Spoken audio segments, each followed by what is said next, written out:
Paano nga ba pumunta ng floating restaurant dito sa Bohol kung naka-DIY ka? Para sa kalaman ng lahat, hindi lang isa yung floating restaurant dito sa Bohol kundi marami pala sila. Pero itong pupuntahan natin is isa sa may mga magagandang floating restaurant when it comes to good service at cottage decorations na talagang Instagrammable. Yung gawin nyo lang guys, from your hotel sumakay lang kayo ng motorcycle papuntang Dao Tagbilaran Bus Terminal. Ganito kalawak guys yung main road ng Bohol, sa sobrang lawak nito as in nakakalula.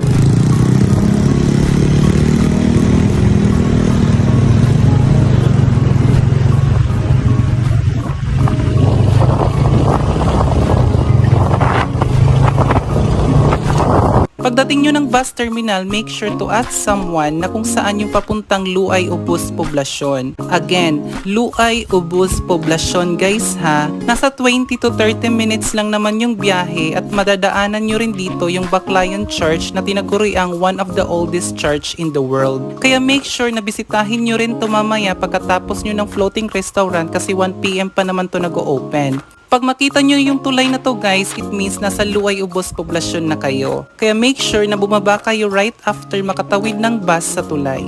Yan yung tulay guys at dito naman banda yung Rio Verde Floating Restaurant na talagang need nyong matry pag magbuhol kayo.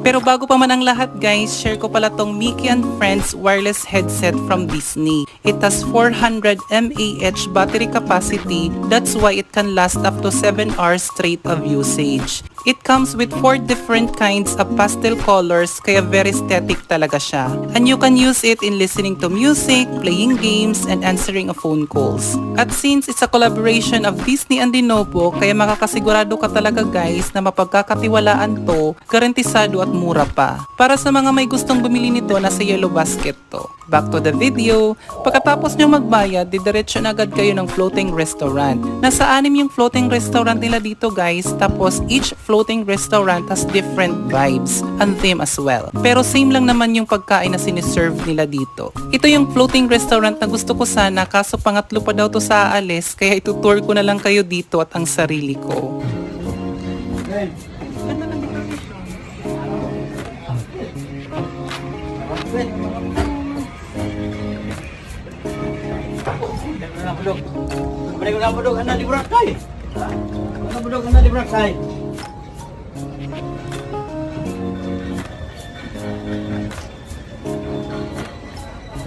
O diba ang ganda? Guys, 10 AM pala sila nag-o-open dito at meron ka ding option to choose kung anong